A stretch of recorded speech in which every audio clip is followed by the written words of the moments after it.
ఒక చిన్న కోతి ఒక బొమ్మను తల్లిలా కౌగిలించుకుని ఉండటం చూశారా?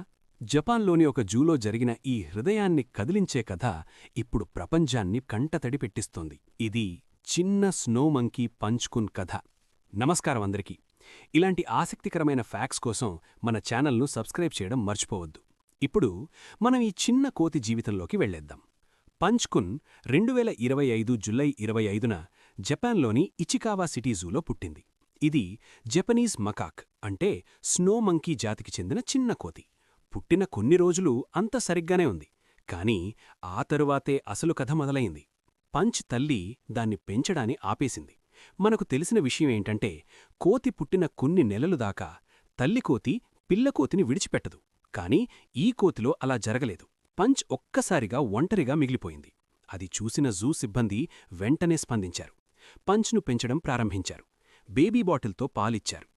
2026 జనవరి 19న పంచ్ను జూలోని మంకీ మౌంటైన్ ప్రాంతంలో ఉన్న సుమారు 60 కోతులతో కలిపారు. కాని ఇక్కడే అసలు సమస్య మొదలైంది. తల్లి ప్రేమ లేక పెరిగిన పంచ్ ఇతర కోతులతో కలవలేకపోయింది. మిగిలిన కోతులు కూడా ఈ పంచ్ని దూరం పెట్టాయి. దానిలో భయం, ఆందోళన, ఒంటరితనం కనిపించాయి. జూ అధికారులు కూడా ఇది గమనించారు. పంచ్కు సహాయం చేయడానికి జూ అధికారులు ఒక ప్రత్యేక నిర్ణయం తీసుకున్నారు.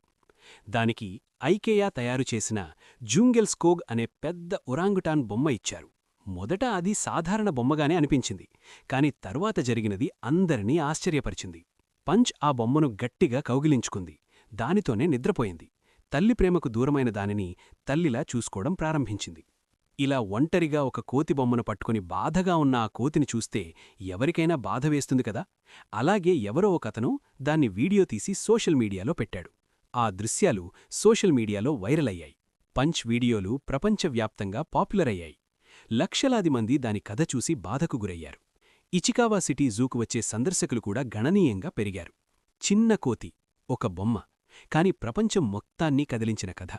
ఈ కోతి స్టోరీ మనకొక పెద్ద విషయం నేర్పుతుంది. ప్రేమ, ఆప్యాయత అవి ఎవరికైనా అవసరం. మనుషులకు ఎంత అవసరమో జంతువులకు అంతే అవసరం. పంచ్కున్ స్టోరీ మీకు ఎలా అనిపించింది? కామెంట్స్లో తప్పకుండా చెప్పండి. ఇలాంటి మరిన్ని ఆసక్తికర ఫ్యాక్ట్స్ కోసం వీడియోను లైక్ చేసి ఛానల్ను సబ్స్క్రైబ్ చేయండి. మళ్ళీ కలుద్దాం. అంతవరకు నా వీడియోస్ కోసం ఒక కంటితో కాదు, 2 కళ్లతో ఎదురుచూడండి. ధన్యవాదాలు.